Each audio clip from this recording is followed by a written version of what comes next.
Result ನಾಳೆ 3 ಕ್ಷೇತ್ರಗಳ ಫಲಿತಾಂಶ ಒಂದು ಕಡೆ ಪ್ರಕಟ ಆಗಬೇಕಾಗಿದೆ. ಉಪಚುನಾವಣೆಯ ಫಲಿತಾಂಶಕ್ಕೆ ಕ್ಷಣಗಣನೆ ಆರಂಭ ಆಗಿದೆ. ಬಹುತೇಕ ನಾಳೆ ಮಧ್ಯಾಹ್ನದ ಹೊತ್ತಿಗೆ ಅಭ್ಯರ್ಥಿಗಳ ಭವಿಷ್ಯ ನಿರ್ಧಾರ ಆಗುತ್ತೆ ಅಂತ ಹೇಳಲಾಗ್ತಾ ಇದೆ.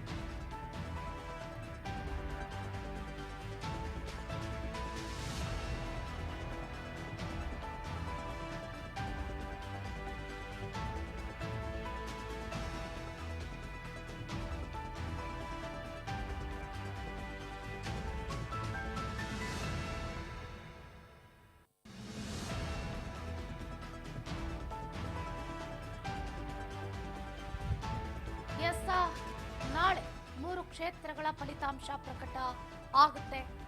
ಉಪಚುನಾವಣೆಯ ಫಲಿತಾಂಶಕ್ಕೆ ಒಂದು ಕಡೆ ಕೌಂಟ್ಡೌನ್ ಸ್ಟಾರ್ಟ್ ಆಗಿದೆ. ಬಹುತೇಕ ನಾಳೆ ಮಧ್ಯಾಹ್ನದ ಹೊತ್ತಿಗೆ ಅಭ್ಯರ್ಥಿಗಳ ಭವಿಷ್ಯ ನಿರ್ಧಾರ ಆಗುತ್ತೆ.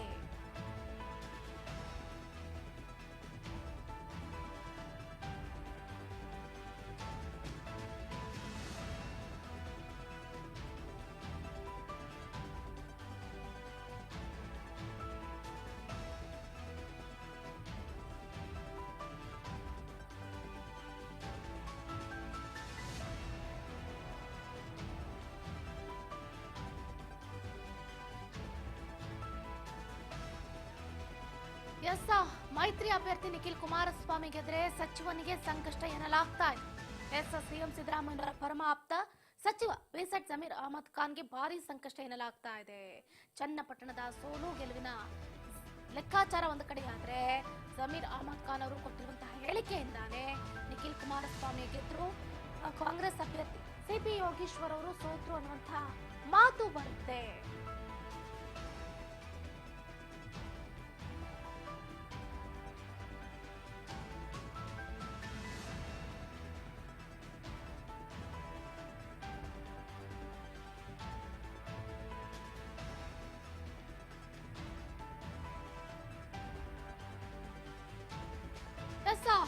ಸಿದ್ದರಾಮಯ್ಯನವರ ಆಪ್ತ ವಲಯದಲ್ಲಿ ಬಹಳ ಅಚ್ಚುಕಟ್ಟಾಗಿ ಉಳಿಸಿಕೊಂಡಿದ್ದಾರೆ ಬಿಸೆಟ್ ಜಮೀರ್ ಅಹಮದ್ ಖಾನ್ ಅವರು. ಹೇಳಿ ಕೇಳಿ ಸಿದ್ದರಾಮಯ್ಯನವರಿಗೆ ಒಂದು ಕಡೆ ಬಲಗೈ ಬಂಟ ಇದ್ದಂಗೆ. ಜಮೀರ್ ವಜಾ ಅಥವಾ ರಾಜೀನಾಮೆಗೆ ಸಿಎಂ ಸಿದ್ದರಾಮಯ್ಯನವರ ಮೇಲೆ ಒತ್ತಡ ಹಾಕಬಹುದು ಎನ್ನಲಾಗ್ತಾ ಇದೆ. ಡಿಕೆ ಶಿವಕುಮಾರ್ ಕ್ಯಾಂಪೇನ್ ಜೊತೆ ಜಮೀರ್ಗೆ ಉತ್ತಮ ಬಾಂಧವ್ಯ ಇಲ್ಲ ಅನ್ನುವಂಥ ಮಾತುಗಳು ಕೂಡ ಕೇಳಿ ಬರ್ತಾ ಇರುವಂತದ್ದು ಈಗಾಗಲೇ ಗಮನಿಸ್ತಾ ಇದ್ದೀವಿ. ಒಂದು ಕಡೆ ಚನ್ನಪಟ್ಟಣದಲ್ಲಿ ಬಿಸೆಟ್ ಜಮೀರ್ ಅಹಮದ್ ಖಾನ್ ಅವರು ಕೊಟ್ಟಿರುವಂತಹ ಹೇಳಿಕೆ ನಿಜಕ್ಕೂ ಕೂಡ ಕಾಂಗ್ರೆಸ್ ನಾಯಕರ ಕೆಂಗಣ್ಣಿಗೆ ಗುರಿಯಾಗಿದೆ ಅಂತಾನೆ ಹೇಳ್ಬೋದು.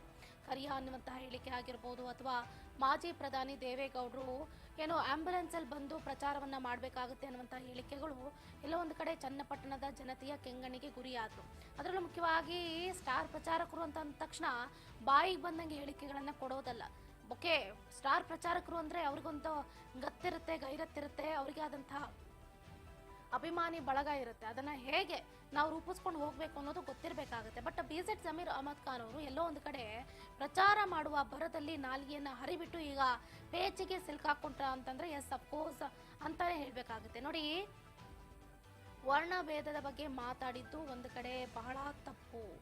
ಬಿಸೆಟ್ ಜಮೀರ್ ಅಹಮದ್ ಖಾನ್ ಅವರು ಎಚ್ ಡಿ ಕುಮಾರಸ್ವಾಮಿ ಅವರಿಗೆ ಕರಿಯ ಅನ್ನುವಂತಹ ಪದವನ್ನ ಬಳಕೆ ಮಾಡಿದ್ದು ಅಷ್ಟೇ ಅಲ್ಲದೆ ಬಹಳ ಉದ್ವೇಗದಲ್ಲಿ ಮಾತಾಡಿದ್ದು, ಪ್ರಚಾರ ಮಾಡೋ ಸಂದರ್ಭದಲ್ಲಿ ಈ ರೀತಿ ಹೇಳಿಕೆಯನ್ನು ಕೊಟ್ಟಿದ್ದು ಎಷ್ಟರ ಮಟ್ಟಿಗೆ ಸರಿ ತಪ್ಪು ಅನ್ನುವಂಥ ಲೆಕ್ಕಾಚಾರಗಳು ಕೂಡ ನಡೀತಾ ಇರುವಂಥದ್ದು. ಅಷ್ಟೇ ಅಲ್ಲದೆ ನಮ್ಮ ದೇಶ ಕಂಡಂತಹ ಪ್ರಧಾನಿಗಳು ಉತ್ತಮ ಹುದ್ದೆಯನ್ನು ಅಲಂಕರಿಸಿದವರು, ಅವ್ರಿಗೆ ಆದಂತಹ ಸ್ಥಾನಮಾನ ಇದೆ.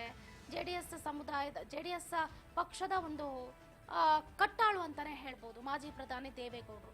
ಅವರ ವಿರುದ್ಧವಾಗಿಯೂ ಕೂಡ ಕಾಂಗ್ರೆಸ್ನ ನಾಯಕರು ಸಾಲು ಹೇಳಿಕೆಗಳನ್ನ ಕೊಟ್ಟರು. ಮಾಜಿ ಪ್ರಧಾನಿ ದೇವೇಗೌಡರಿಗೆ ವಯಸ್ಸಾಗೋಗ್ಬಿಟ್ಟಿದೆ, ಇನ್ನೇನು ಅವರು ಆಂಬ್ಯುಲೆನ್ಸ್ ಬಂದು ಪ್ರಚಾರವನ್ನ ಮಾಡಬೇಕು, ಬರೀ ಮೊಸಳೆ ಕಣ್ಣೀರನ್ನ ಹಾಕೊಂಡು ಅವರು ಪ್ರಚಾರವನ್ನ ಮಾಡಬೇಕಾಗುತ್ತೆ ಹೊರತು ಅವ್ರಿಗೇನು ಯಾವುದೇ ರೀತಿಯಾದಂಥ ಸ್ಥೈರ್ಯ ಇಲ್ಲ ಅನ್ನುವಂಥ ಹೇಳಿಕೆಯನ್ನು ಕೂಡ ಕೊಟ್ಟರು. ಹೀಗೆಲ್ಲವನ್ನ ಕೂಡ ಪಾಸಿಟಿವ್ ಆಗಿ ತಗೊಂಡು ಜೆಡಿಎಸ್ನ ನಾಯಕರು, NDA ನಾಯಕರು ನಿಖಿಲ್ ಕುಮಾರಸ್ವಾಮಿ ಅವರ ಪರವಾಗಿ ಬಹಳ ದೊಡ್ಡ ಮಟ್ಟದಲ್ಲಿ ಪ್ರಚಾರವನ್ನ ಮಾಡೋದ್ರ ಮುಖಾಂತರ ಈಗ ನೋಡಿ ಸಮೀಕ್ಷೆಯಲ್ಲೂ ಕೂಡ ಚನ್ನಪಟ್ಟಣದಲ್ಲಿ ಈ ಬಾರಿ ನಿಖಿಲ್ ಕುಮಾರಸ್ವಾಮಿ ಅವರು ಗೆಲ್ತಾರೆ ಅನ್ನುವಂಥ ಮಾಹಿತಿಯು ಕೂಡ ಹೊರಬಿದ್ದಿದೆ. ಹಾಗಾಗಿ ಈಗ ಬಿಸೆಟ್ ಜಮೀರ್ ಅಹಮದ್ ಖಾನ್ ಅವರಿಗೆ ಸಂಕಷ್ಟ ಎದುರಾಗಿದೆ. ಹಾಗಾಗಿ ಈಗ ಸುಮ್ಮನೆ ಹೇಳಿಕೆಗಳನ್ನ ಕೊಟ್ಟು ಜನರನ್ನ ಬುಗಿಲೇಳಿಸಿ ಈಗ ಸೈಲೆಂಟ್ ಆಗಿ ಕೂತ್ಕೊಳ್ತೀವಿ ಅಂತಂದ್ರೆ ಅದು ಅಸಾಧ್ಯದ ಮಾತಾಗುತ್ತೆ. ಹಾಗಾಗಿ ಅವರಿಗೆ ರಾಜೀನಾಮೆಯನ್ನ ಕೊಡಕ್ಕೆ ಹೇಳಿ ಅಂತ ಇತ್ತ ಉಳಿದ ಸಚಿವರಾಗಿರ್ಬೋದು, ಶಾಸಕರಾಗಿರ್ಬೋದು, ಕಾಂಗ್ರೆಸ್ನ ಹೈಕಮಾಂಡ್ನ ನಾಯಕರಾಗಿರ್ಬೋದು BZ ಜಮೀರ್ ಅಹಮದ್ ಖಾನ್ ಅವರಿಗೆ ಒತ್ತಾಯವನ್ನ ಮಾಡಬಹುದು ಅನ್ನುವಂಥ ಮಾತುಗಳು ಕೂಡ ಕೇಳಿ ಬರ್ತಾ ಇರುವಂಥದ್ದು. ನೋಡ್ಬೇಕಾಗುತ್ತೆ ಏನಾಗುತ್ತೆ ಏನು ಅಂತ.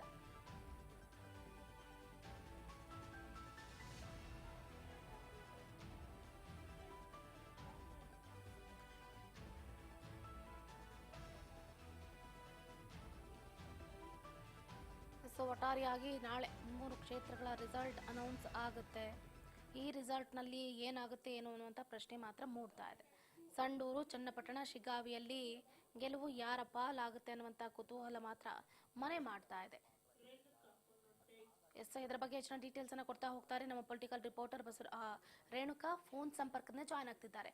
ರೇಣುಕಾ, ಗಮನಿಸ್ತಾ ಇದ್ದೀವಿ ನಾಳೆ 3 ಕ್ಷೇತ್ರಗಳ ಫಲಿತಾಂಶ ಪ್ರಕಟ ಆಗ್ತಾ ಇದೆ. ಉಪಚುನಾವಣೆಯ ಫಲಿತಾಂಶಕ್ಕೆ ಕೌಂಟೌನ್ ಸ್ಟಾರ್ಟ್ ಆಗ್ತಾ ಇದೆ. ಈ ಸಂದರ್ಭದಲ್ಲಿ BZ ಜಮೀರ್ ಅಹಮದ್ ಖಾನ್ ಅವರು ಇರ್ಲಾರ್ದೆ ಇರುವ ಬಿಟ್ಕೊಂಡ್ರ ಅಂತ ಪ್ರಶ್ನೆ ಮೂಡ್ತಾ ಇದೆ. ಚಂದ್ರಕಲಾ, ಕರ್ನಾಟಕದ 3 ಉಪಚುನಾವಣೆಗೆ ಫಲಿತಾಂಶಕ್ಕೆ ಇನ್ನೇನು ಕ್ಷಣಗಣನೆ ಶುರುವಾಗಿದೆ. ನಾಳೆ ಮಧ್ಯಾಹ್ನದ ಹೊತ್ತಿಗೆ 3 ಕ್ಷೇತ್ರದ ಅಭ್ಯರ್ಥಿಯ ಭವಿಷ್ಯವೂ ಕೂಡ ನಿರ್ಧಾರವಾಗಲಿದೆ. ಇದರ ಮಧ್ಯೆಯೂ ಕೂಡ ಈಗಾಗಲೇ ಕಾಂಗ್ರೆಸ್ ಮತ್ತೆ JDS ಮಧ್ಯೆ ಸಾಕಷ್ಟು ಒಂದು ವಾಗ್ಯುದ್ಧ ಕೂಡ ನಡೆದಿತ್ತು. ಅದರಲ್ಲೂ ಕೂಡ ಪ್ರಮುಖವಾಗಿ ಸಚಿವ ಜಮೀರ್ ಅಹಮದ್ ಅವರು ಕೊಟ್ಟಿರ್ತಕ್ಕಂಥ ಹೇಳಿಕೆ, ಈ ಒಂದು ಹೇಳಿಕೆಯಿಂದ ಅಲ್ಲಿರ್ತಕ್ಕಂಥ ಕಾಂಗ್ರೆಸ್ ಅಭ್ಯರ್ಥಿಗೆ ಸಾಕಷ್ಟು ಡ್ಯಾಮೇಜ್ ಅನ್ನು ಉಂಟು ಮಾಡಿತ್ತು. ಅದ್ರ ಜೊತೆಗೆ ಪಕ್ಷಕ್ಕೂ ಕೂಡ ಸಾಕಷ್ಟು ಡ್ಯಾಮೇಜ್ ಕೂಡ ಆಗಿತ್ತು. ಹಾಗಾಗಿ ಸಿದ್ದರಾಮಯ್ಯ ಅವರ ಆಪ್ತ ಆಗಿರ್ತಕ್ಕಂಥ ಜಮೀರ್ ಅಹಮದ್ ಅವರ ಒಂದು ವಿರುದ್ಧ ಕ್ರಮ ತೆಗೆದುಕೊಳ್ಳಿ, ಇವರಿಗೆ ಒಂದು ಎಚ್ಚರಿಕೆಯನ್ನು ಕೂಡ ಕೊಡಿ, ಕೆಲವೊಂದಿಷ್ಟು ಹೇಳಿಕೆಗಳನ್ನು ಬಹಿರಂಗವಾಗಿ ಈ ರೀತಿಯಾದಂತಹ ಹೇಳಿಕೆ ಕೊಡುವುದು ಬೇಡ, ಅದು ಪಕ್ಷಕ್ಕೆ ಡ್ಯಾಮೇಜ್ ಆಗುತ್ತೆ ಸಾಕಷ್ಟು ಅಂತ ಹೇಳಿ ಕೂಡ ಒಂದಿಷ್ಟು ಹಿರಿಯ ನಾಯಕರು ಕೂಡ ಒಂದಿಷ್ಟು ಸಲಹೆಯನ್ನು ಕೂಡ ಕೊಟ್ಟಿದ್ರು. ಆದ್ರೂ ಕೂಡ ಎಲ್ಲ ಒಂದ್ ಕಡೆ ಜಮೀರ್ ಅಹಮದ್ ಅವರು ಪದೇ ಪದೇ ಏನು ದೇವೇಗೌಡರ ಕುಟುಂಬದ ವಿರುದ್ಧವಾಗಿ ಇರ್ಬೋದು ಅಥವಾ ಕುಮಾರಸ್ವಾಮಿ ಅವರ ಒಂದು ಏನು ಕರಿಯ ಅನ್ನೋ ಒಂದು ಜನಾಂಗೀಯ ನಿಂದನೆ ಇರ್ಬೋದು, ಅದ್ರ ಜೊತೆಗೇನೆ ಕಣ್ಣೀರ್ ಹಾಕೊಂಡು ಭಾವನಾತ್ಮಕವಾಗಿ ಅನ್ನೋ ಒಂದು ಇಡೀ ಕುಟುಂಬವನ್ನೇ ಖರೀದಿಸುವ ಶಕ್ತಿ ನನ್ನಲ್ಲಿ ಇದೆ ಅನ್ನೋ ಒಂದು ಪದ ಬಳಕೆಯಿಂದ ಕೂಡ ಸಾಕಷ್ಟು ಒಂದು ಅಲ್ಲಿರ್ತಕ್ಕಂಥ ಕಾಂಗ್ರೆಸ್ ಅಭ್ಯರ್ಥಿಯಾದಂತಹ CP ಯೋಗೇಶ್ವರ್ ಅವರಿಗೆ ಸಾಕಷ್ಟು ಒಂದು ಡ್ಯಾಮೇಜ್ ಕೂಡ ಆಗಿತ್ತು. ಈ ಬಗ್ಗೆ ಕೂಡ CP ಯೋಗೇಶ್ವರ್ ಅವರು ಹೇಳಿದ್ರು, ಎಲ್ಲೋ ಒಂದ್ ಕಡೆ ಅವರ ಹೇಳಿಕೆಯಿಂದ ನನಗೂ ಕೂಡ ಹಿನ್ನಡೆಯಾಗುವ ಸಾಧ್ಯತೆ ಇದೆ, ಈ ಒಂದು ಹೇಳಿಕೆಯಿಂದ JDS ನಾಯಕರಿಗೆ ಒಂದು ಬೆನಿಫಿಟ್ ಆಗುವ ಸಾಧ್ಯತೆ ಕೂಡ ಇದೆ. ಇನ್ ಕೇಸ್ ನಾನೇನಾದ್ರೂ ಈ ಚುನಾವಣೆಯಲ್ಲಿ ಸೋಲನ್ನು ಅನುಭವಿಸಿದ್ರೆ ಅದಕ್ಕೆ ಎಲ್ಲೋ ಒಂದ್ ಕಡೆ ಜಮೀರ್ ಅವರ ಒಂದು ಹೇಳಿಕೆಗಳು ಕೂಡ ಕಾರಣ ಆಗುತ್ತೆ ಅನ್ನೋ ಒಂದು ಅಸಮಾಧಾನವನ್ನು ಕೂಡ ವ್ಯಕ್ತಪಡಿಸಿದ್ರು. ಅದ್ರ ಜೊತೆಗೇನೆ JDS ನ ಕುಮಾರಸ್ವಾಮಿ ಮತ್ತೆ ದೇವೇಗೌಡರ ಪರವಾಗಿ ಕೂಡ ಅವರು ಒಂದಿಷ್ಟು ಬ್ಯಾಟ್ ಗಳನ್ನು ಕೂಡ ಬೀಸಿದ್ರು.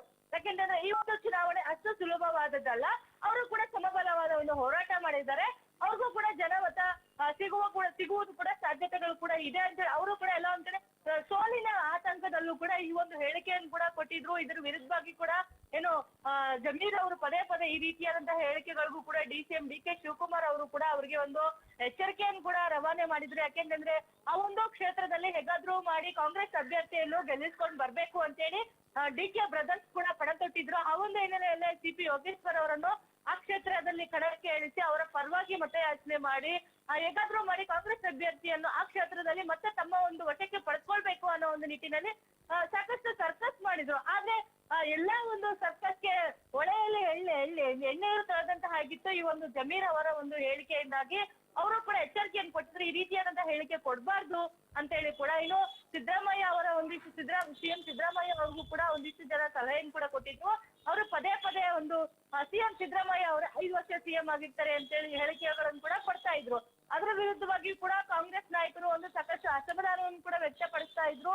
ಅದ್ರ ಜೊತೆಗೆ ಅವ್ರಿಗೂ ಕೂಡ ಸಲಹೆ ಕೊಟ್ಟಿದ್ದಾರೆ, ಅವರನ್ನ ಸಚಿವ ಸಂಪುಟದಿಂದ ಕೈ ಬಿಡುವುದು ಉತ್ತಮ. ಯಾಕೆಂತಂದ್ರೆ ಪದೇ ಪದೇ ಈ ರೀತಿಯಾದಂತಹ ಹೇಳಿಕೆಗಳಿಂದ ಪಕ್ಷಕ್ಕೆ ಡ್ಯಾಮೇಜ್ ಆಗುತ್ತೆ. ಎಲ್ಲ ಒಂದ್ ಕಡೆ ಕಾರ್ಯಕರ್ತರು ಇರ್ಬೋದು, ಜನರಿಗೂ ಇರ್ಬೋದು, ಆ ಪಕ್ಷದ ಪರವಾಗಿರ್ತಕ್ಕಂಥ ಒಂದು ಒಪಿನಿಯನ್ ಬೇರೆ ರೀತಿಯಾದಂತಹ ಸಂದೇಶ ಅವ್ರಿಗೆ ತಲುಪುತ್ತೆ.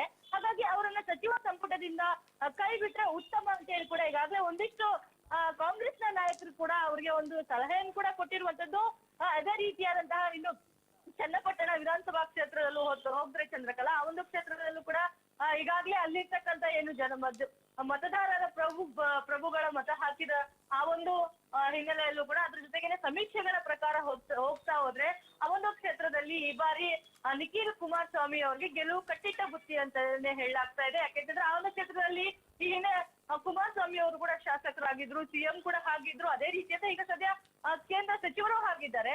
ಹಾಗಾಗಿ ಆ ಒಂದು ಕ್ಷೇತ್ರದಲ್ಲಿ ಒಕ್ಕಲಿಗ ಮತಗಳು ಮತ್ತೆ ಹಳೆ ಮೈಸೂರು ಭಾಗದಲ್ಲಿ ಇರ್ತಕ್ಕಂಥ ಜೆಡಿಎಸ್ ಪ್ರಾಬಲ್ಯವನ್ನು ಉಳಿಸಿಕೊಂಡು ಈಗಲೂ ಕೂಡ ಮುಂದುವರೆದಿದ್ದಾರೆ. ಅದೇ ಒಂದು ಸಂಪ್ರದಾಯದಿಂದಲೇ ನಿಖಿಲ್ ಕುಮಾರಸ್ವಾಮಿ ಅವ್ರಿಗೂ ಕೂಡ ಮತಗಳು ಸಾಕಷ್ಟು ಬಂದಿವೆ. ಹಾಗಾಗಿ ಅವರು ಗೆಲ್ಲುವ ಸಾಧ್ಯತೆಗಳು ಕೂಡ ಸಾಕಷ್ಟಿದೆ ಅನ್ನೋದು ಕೂಡ ಈಗಾಗಲೇ ಸಮೀಕ್ಷೆಯಲ್ಲಿ ಕೂಡ ವರದಿ ಆಗ್ತಿದ್ದಂತೆ ಕಾಂಗ್ರೆಸ್ ನಾಯಕರನ್ನು ಮತ್ತಷ್ಟು ಕೆರಳಿಸಿದೆ. ಯಾಕೆಂತಂದ್ರೆ ಆ ಕ್ಷೇತ್ರದಲ್ಲಿ ಪ್ರಮುಖವಾಗಿ ಜಮೀರ್ ಕೊಟ್ಟಂತಹ ಹೇಳಿಕೆಗಳೇ ಹೈಲೈಟ್ ಆಗಿರೋದ್ರಿಂದ ಇನ್ ಕೇಸ್ ಏನಾದ್ರು ಆ ಕ್ಷೇತ್ರದಲ್ಲಿ ಸಿಪಿ ಯೋಗೇಶ್ವರ್ ಅವರು ಸೋಲ್ಕೊಂಡ್ರೆ ಜೆಡಿಎಸ್ ಅಭ್ಯರ್ಥಿ ನಿಖಿಲ್ ಕುಮಾರಸ್ವಾಮಿ ಗೆಲುವು ಸಾಧಿಸಿದ್ರೆ ಈ ಒಂದು ಸೋಲು ಗೆಲುವಿಗೆ ಪ್ರಮುಖ ಕಾರಣ ಜಮೀರ್ ಅಹಮದ್ ಅವರೇ ಈ ಒಂದು ಹೊಣೆ ಹೊತ್ಕೊಂಡು ರಾಜೀನಾಮೆ ಕೊಡ್ಬೇಕು. ಇನ್ ಕೇಸ್ ಏನಾದ್ರು ಕಾಂಗ್ರೆಸ್ ಅಭ್ಯರ್ಥಿ ಖಚಿತವಾಗಿ ಸೋಲ್ತಾರೆ ಅಂತ ಗೊತ್ತಾದ್ರೆ ಇನ್ನು ಸಿಎಂ ಸಿದ್ದರಾಮಯ್ಯ ಅವ್ರಿಗೂ ಕೂಡ ಸಾಕಷ್ಟು ಒತ್ತಡ ಹಾಕುವ ಸಾಧ್ಯತೆಗಳು ಕೂಡ ಸಾಕಷ್ಟು ಇರುತ್ತೆ. ಚಂದ್ರಕಲಾ ಕೂಡಲೇ ಅವರನ್ನ ಕೈ ಬಿಡ್ಬೇಕು. ಕೇವಲ ಅವರ ಈ ಒಂದು ಹೇಳಿಕೆಯಿಂದಲೇ ಕೂಡ ಈಗಾಗಲೇ ಒಂದು ಕ್ಷೇತ್ರವನ್ನು ಕಳೆದುಕೊಳ್ಳುವ ಸ್ಥಿತಿಗೆ ನಾವು ಬಂದಿದ್ದೀವಿ. ಇನ್ನು ಮುಂದೆ ಈಗ ಸದ್ಯ ವಕ್ಫ್ ವಿರುದ್ಧ ಕೂಡ ಈಗಾಗಲೇ ಬಿಜೆಪಿ ನಾಯಕರು ಕೂಡ ಸಾಕಷ್ಟು ಹೋರಾಟವನ್ನು ಕೂಡ ನಡೆಸ್ತಾ ಇದ್ದಾರೆ. ಇಡೀ ರಾಜ್ಯದಾದ್ಯಂತ ಪ್ರತಿಭಟನೆಯನ್ನು ಕೂಡ ಮಾಡ್ತಾ ಇದ್ದಾರೆ. ಈ ಒಂದು ಹಿನ್ನೆಲೆಯಲ್ಲೂ ಕೂಡ ಪ್ರತಿ ಬಾರಿಯೂ ಇವರ ಒಂದು ಹೇಳಿಕೆಗಳಿಂದ ರಾಜ್ಯದ ಜನತೆಗೂ ಮತ್ತೆ ಅದರ ಪಕ್ಷಕ್ಕೂ ಕೂಡ ಸಾಕಷ್ಟು ಡ್ಯಾಮೇಜ್ ಉಂಟಾಗುವ ರೀತಿಯಲ್ಲಿ ಇವರು ಹೇಳಿಕೆಗಳನ್ನು ಕೊಡ್ತಾ ಇದ್ದಾರೆ. ಹಾಗಾಗಿ ರಿಸಲ್ಟ್ ಬಂದ ನಂತರ ಜಮೀರ್ ಅವರನ್ನು ಸಚಿವ ಸಂಪುಟದಿಂದ ಕೈ ಬಿಡ್ತಾರೋ ಅಥವಾ ಸಂಪುಟದಲ್ಲಿ ಇಟ್ಕೊಳ್ತಾರೋ ಅನ್ನೋದನ್ನು ಕೂಡ ನಾವು ಕೂಡ ಕಾದ್ ನೋಡ್ಬೇಕಾಗುತ್ತೆ ಚಂದ್ರಕಲಾ. ಎಸ್ ರೇಣುಕಾ, ಈಗ ಹೇಳಿ ಕೇಳಿ ಬಿಜೆಡ್ ಜಮೀರ್ ಅಹಮದ್ ಖಾನ್ ಅವರು ಮುಸ್ಲಿಂ ಸಮುದಾಯದ ಪ್ರಬಲ ನಾಯಕರು, ಅದರಲ್ಲೂ ಮುಖ್ಯವಾಗಿ ಸಿಎಂ ಸಿದ್ದರಾಮಯ್ಯನವರ ಪರಮ ಆಪ್ತರು. ಈಗ ಜಮೀರ್ ಅಹಮದ್ ಅವರ ವಜಾ ಅಥವಾ ರಾಜೀನಾಮೆ ಅಷ್ಟು ಸುಲಭನ ಅನ್ನುವಂತ ಪ್ರಶ್ನೆ ಮೂಡ್ತಾ ಇದೆ. ಎಷ್ಟು ಮಟ್ಟಿಗೆ ಒಪ್ಕೋಬಹುದು ಇದನ್ನ ಅಂತ?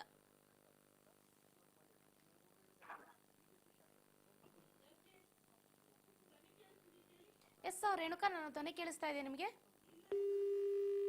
ಎಸ್ ಕರೆ ಕಟ್ಟಾಗಿದೆ. ಗಮನಿಸ್ತಾ ಇದ್ದೀವಿ ಒಂದು ಕಡೆ ಈಗಾಗಲೇ ಏನು ಜಮೀರ್ ಅಹಮದ್ ಖಾನ್ ಅವರ ವಜಾ ಅಥವಾ ರಾಜೀನಾಮೆಗೆ ಪಟ್ಟನ್ನ ಹಿಡಿಯಲಾಗುತ್ತೆ. ಇಫ್ ಇನ್ ಕೇಸ್ ಏನಾದರೂ ಚನ್ನಪಟ್ಟಣದಲ್ಲಿ ಅವರು ಕೊಟ್ಟಿರುವಂತಹ ಹೇಳಿಕೆಯನ್ನ ಅನುಸರಿಸಿ ಏನಾದರೂ ಜನರು ಈ ಬಾರಿ ಸಿಪಿ ಯೋಗೇಶ್ವರ್ ಅವರನ್ನ ಕೈ ಬಿಟ್ಟು ನಿಖಿಲ್ ಕುಮಾರಸ್ವಾಮಿ ಅವರನ್ನ ಕೈ ಹಿಡಿದ್ರೆ ಬಹಳ ದೊಡ್ಡ ಮಟ್ಟದಲ್ಲಿ ಕಾಂಗ್ರೆಸ್ ಪಕ್ಷಕ್ಕೆ ಡ್ಯಾಮೇಜ್ ಆಗೋದ್ರಲ್ಲಿ ಯಾವುದೇ ರೀತಿಯಾದಂಥ ಅನುಮಾನ ಇಲ್ಲ. ಅದರ ಕಂಪ್ಲೀಟ್ ಜವಾಬ್ದಾರಿಯನ್ನ ಏನು ಬಿಜೆಡ್ ಜಮೀರ್ ಅಹಮದ್ ಖಾನ್ ಅವರೇ ಹೊತ್ಕೋಬೇಕಾಗುತ್ತೆ. ಆ ಹೊಣೆಗಾರಿಕೆಯನ್ನ ಹೊತ್ಕೊಂಡು ಅವರ ಸ್ಥಾನಕ್ಕೆ ಅವರು ರಾಜೀನಾಮೆಯನ್ನು ಕೊಡಬೇಕಾದಂಥ ಸನ್ನಿವೇಶವೂ ಕೂಡ ಎದುರಾಗಬಹುದು ಅನ್ನುವಂಥ ಮಾತುಗಳು ಕೂಡ ಕೇಳಿ ಬರ್ತಾ ಇರುವಂಥದ್ದು.